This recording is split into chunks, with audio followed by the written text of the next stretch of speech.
second live share for the day, because this one came through as you do when you're fucking scrolling, and something popped out at me, and it was something about these subtle triggers that I get when I look at certain advertising campaigns around like self-mastery and like the self-realization method, or even just some like traditions and schools of yoga of like attain self-mastery via. And the only little nugget that I just felt like sharing with you guys was this recognition that self-mastery is self.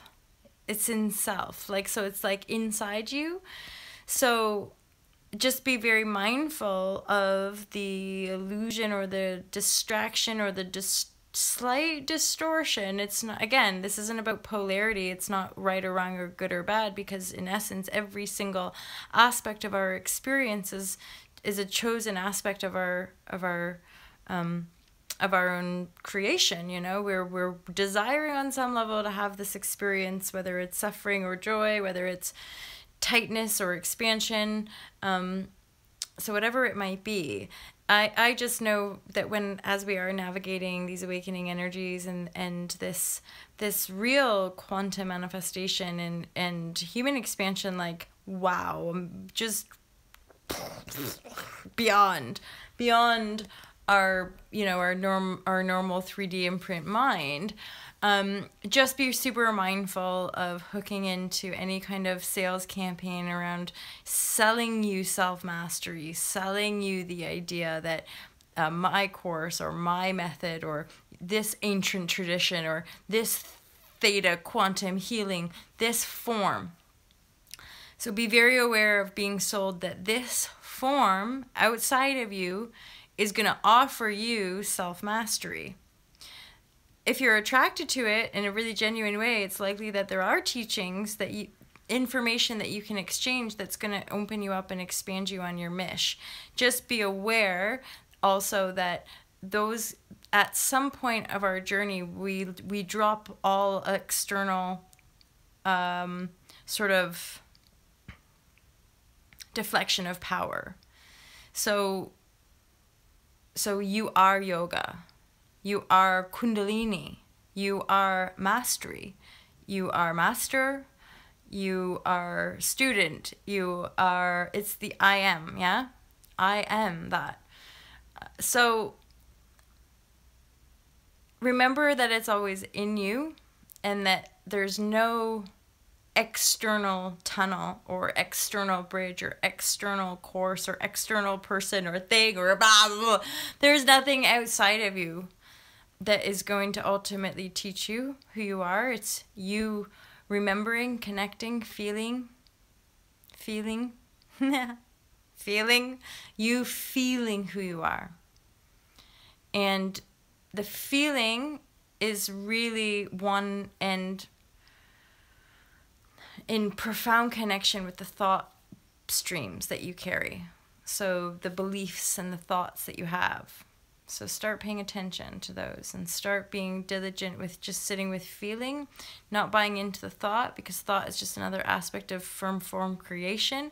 So you want to pull back, hang out more in the feeling space and in that kind of emptiness space and that expansive space inside that you can feel and tune into. And then let your inspired thought action come from that place into form and reality, so that you're working more with a kind of blank canvas of creation rather than always bombarding or being pushed and pulled from one extreme to the other or chasing. You know, there's different, I guess, ways of perceiving the ways in which we distract ourselves, but I find that's just something that I can offer, is that we can also go around in like a healing loop. I did a share about this some time ago, that you know, at some point you just got to own who you are and be who you are, and not have to call it anything, not have to call it spiritual or not have to call it metaphysical. I don't know, right? That's just where I'm at with it. And that's something I guess maybe you guys will get to res with or get to know about me. Like, I speak with passion, right? I do speak with some sense of like, I guess, knowing or integrity perhaps. But the paradox about that is like, none of it's firm. A lot of times when I'm inspired to share with you guys, I'm literally just like a thought, like a kind of like little insight drops in and I'm like, ooh, is that something?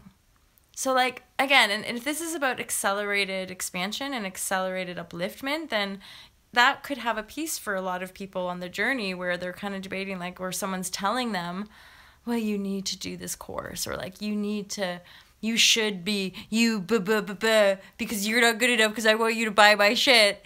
Like, that can happen, right? Healers, like, I've actually had coaches and healers, like put shit on me, like, tell me, like, this stuff that's wrong with me, and then I sat with it and was like, wait a minute. Are you just telling me that so that I try to come to you to fix it? And in truth, when I was sitting with it, I was like, maybe that's more of an honest reflection of where you are, not actually where I am, because it didn't resonate with me, right?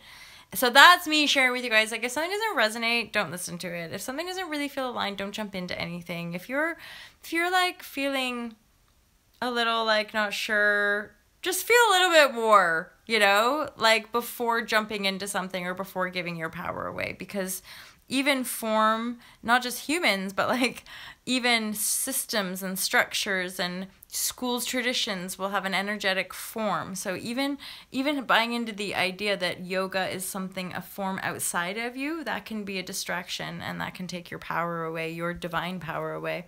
We can give our divine power away basically to any form outside of us. So claim it as your own and yoke your innate knowing so that you can express that innate divine channel into the world, and more people can really expand and grow and learn from your truth rather than the mask of knowing, which is us studying lots and cramming lots of information in our head, but not embodying the truth of that. So really, to embody the truth of anything, you have to embody the truth of self, which is who you are, which is the unique juiciness why you're here. And then find modalities and ways of expressing that feel good, feel natural, and that you like, ultimately. So find ways of expressing in that way, and then that will kind of lead you down more and more, and you'll just notice life getting better and better. So have a great day, guys. Thanks for tuning in, and I'll speak to you soon. I think I'm driving to London. I'm going to go to Gary Vee's Crushing It event. Whoop, whoop. Crush it. Crush it. Crush it.